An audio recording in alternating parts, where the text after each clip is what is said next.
Pay for tolls with a larger bill like a 20 or 100, and you may have to fork over personal information. As 10 News investigative reporter Mike Deason has discovered, the Florida Department of Transportation has essentially been doing that and tried to cover it up when it was caught. The toll taker says this is what happens when you give large bills like that. It's what we have to do. Meet Joel Chandler, who just paid his $1 toll on the Polk Parkway with a $100 bill, and he's not being allowed to leave unless he provides personal information to the toll taker.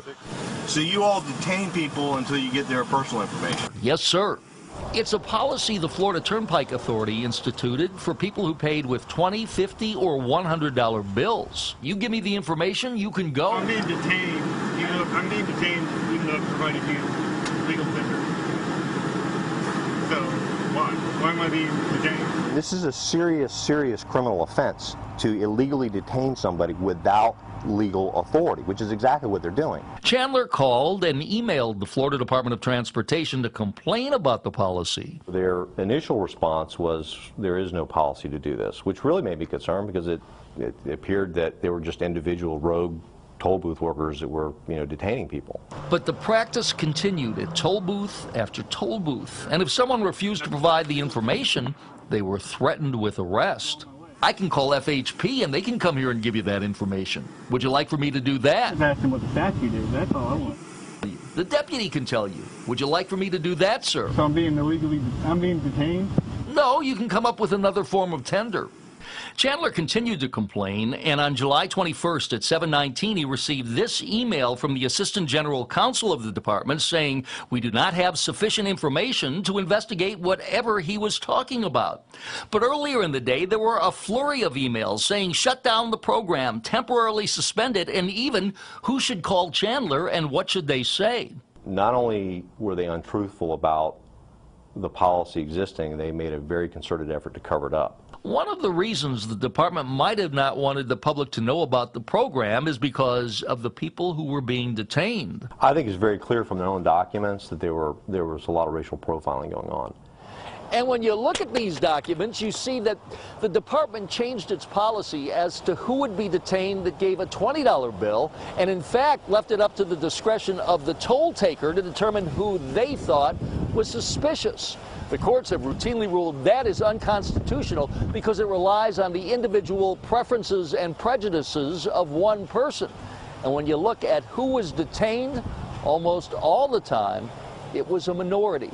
In 87% of the times where they bothered to write down what they thought was suspicious about the motorist, it was a racial description. Young black male, young black male, young black male, young Hispanic male.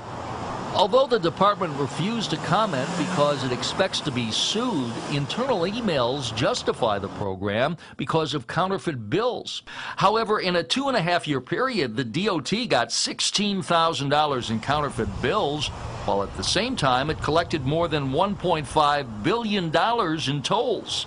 The department also says in emails the program will help law enforcement catch counterfeiters. Well, that sounds like a great idea. The problem is, of the 885 times they claimed they'd received counterfeit money during this 2-year period, not one was ever referred to any law enforcement agency of any description. Meantime, Chandler estimates the illegal detainment has happened at least 5 million times.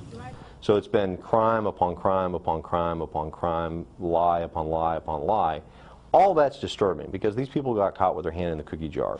That's why Chandler wants to file a class action suit against the state. What it comes down to is the Department of Transportation has been engaged in what I think will obviously be seen by the courts as the largest criminal conspiracy in the history of the state. And if the court were to award everyone who was detained even a small amount to compensate them, it could run into the hundreds of millions of dollars.